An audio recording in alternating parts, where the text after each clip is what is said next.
Soundings Audiobooks presents an unabridged recording of Honour Be Damned, written by David Donachie, read by Gerry O'Brien. The moral right of the author has been asserted.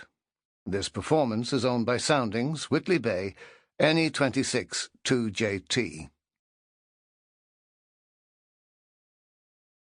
Chapter 1. The weeks of bombardment, under a blazing summer sun, had accustomed everyone to the boom of the cannon. So when the unexpected truce was called at noon, the silence seemed unnatural. Despite the daily battering, the walls of Calvi, the last French fortress in Corsica, had not been breached. Yet artillery seemed the only way to break the defence. Attempts at sapping across the narrow neck of rocky ground that separated the fortress from the main island had proved fruitless. Without an open breach into the town, crossing that narrow isthmus would impose a heavy toll on the assaulting British soldiers. But in the face of determined opposition, it might have to be attempted, a point from where the attack would commence just in front of the gun emplacements. Lieutenant George Markham was, like the rest of his marine detachment, trying to find some shade behind the high sandbagged rampart of the Royal Louis Battery. Placed on a hilltop, and with the sun so high, it wasn't easy.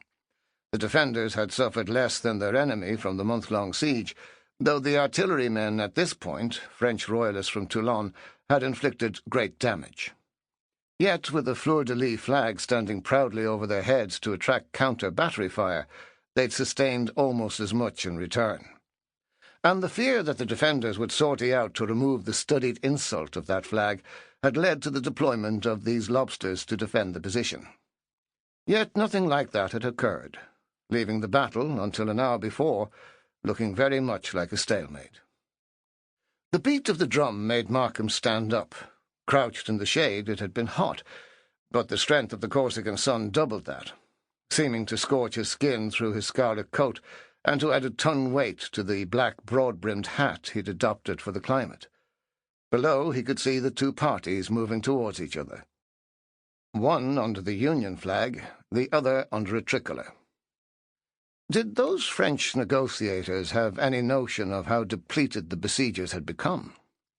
General Sir Charles Stewart, with the aid of Commodore Horatio Nelson, had landed 2,000 troops 2 months before, only to find them assailed by every known disease as the siege wore on, until they could only muster half their total strength.